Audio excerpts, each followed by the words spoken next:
House Oversight Committee Chairman Darrell Issa today clashed with a key Justice Department official over whether the Justice Department is stonewalling the investigation into the controversial Operation Fast and Furious. Who at Justice authorized this program?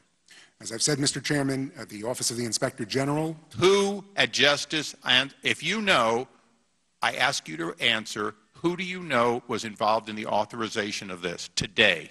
Do you know? Who authorized this at Justice? Mr. Chairman, I do not know the answer to that question.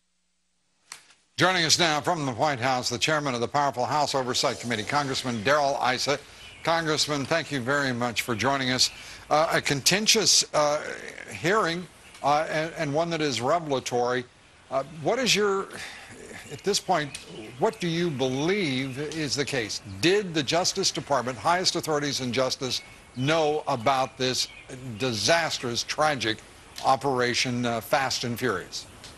Absolutely, Lou. There's no question that high-ranking officials at Justice were briefed and rebriefed, and many of them had direct contacts in authorizing this program. They now call it a failed program when, in fact, the very concept, the very way they wanted it to be executed was deadly and dangerous. And we have just watched you asking Ronald Welch, the Assistant Attorney General, about what he knew. That was a peculiar response from him, at least in my opinion. Why not be straightforward? What is the point of being there if he is to be evasive? Well, one of the problems was he signed a letter that was on its face disingenuous, which is Washington talk for they lied using clever words. And when we said, look, this clearly is not true, we've had sworn testimony by 3 federal agents here, plus more that have given depositions. Very clearly, there's been a cover-up, disingenuous statements, half-truths, and unfortunately, even telling us who wrote the letter, who compiled what ultimately is a lie to Congress, he was not prepared to tell. And this is one of the problems is we have not gotten one straight answer from Justice yet. When they talk about cooperation, they give us white pieces of paper, 100% blacked out, and call it discovery. And talking with Senator Chuck Grassley, this is going to continue, obviously. What is your next step? Well, we have subpoenas outstanding. Those subpoenas are the only reason that and Senator Grassley's tenaciousness in holding up confirmations until they cooperate is the only reason we're getting limited cooperation. The expectation is this.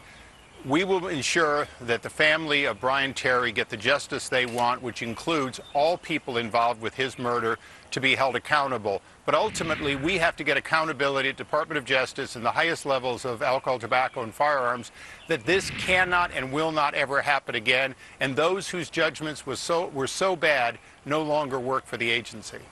To put in context how many guns we're talking about under Fast and Furious Operation Gunrunner, however it is styled, we're talking about around 2,500. At issue are about 30,000 guns confiscated in Mexico that they say originated in the United States. This insane operation in which ATF and the agents who resisted it throughout, field agents, resisted their upper management, that's about 10% of the total weapons over that 2-year period. Well, absolutely. And of those tens of thousands of weapons found in Mexico, a great many of them were .22 caliber. In this case, every weapon bought either was a sniper rifle, 50 caliber, AK-47 style or variant, or a cop-killing pistol. They bought the weapons that kill police, that kill law enforcement on both sides of the border. Well, Congressman Darrell Issa, we owe you, the American people owe you a great thanks for carrying out this investigation, and we wish you continued good luck. Thank you very much. Appreciate you being with us. Thanks for shedding light on it, Lou. Thank you.